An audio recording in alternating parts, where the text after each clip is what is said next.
I've been to 3 train shows in the last 6 months, and this one might just be my favorite.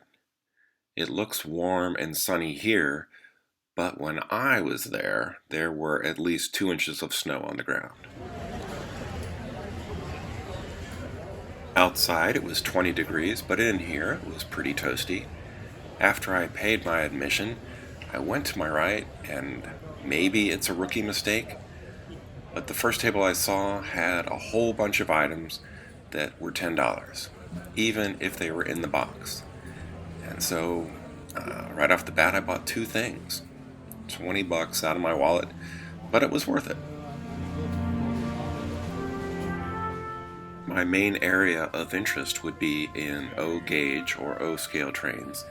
Not so much the accessories, but mainly rolling stock and locomotives. This show had a little bit of everything, so it was really nice.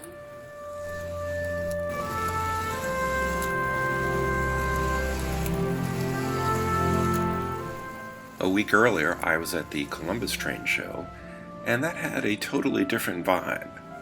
This was billed as a swap meet, as sort of a flea market, and I felt that the sellers here were more inclined to work with you as far as negotiation, and I liked that. There was also a pretty heavy concentration of my scale of trains, O gauge. So that was good too. Plenty of parts, plenty of tools, the accessories, transformers.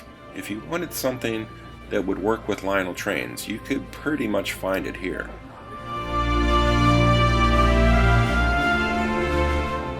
There was a pretty good selection of higher-end O-scale equipment, but that's not really what I'm looking for. If you remember the animated show from the 60s, Rudolph the Red-Nosed Reindeer, I'm basically looking for outcasts from the island of misfit toys, the rejects and the basket cases that need new paint or need to be repaired, or maybe they're so far gone that they can just be cut up and used for parts. That's what I'm looking for, and I found a lot of that here.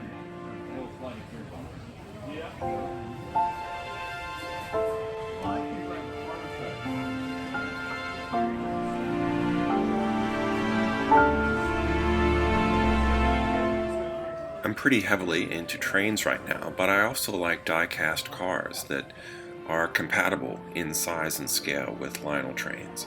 There were a few of those here too. I'll show you what I bought in the next video.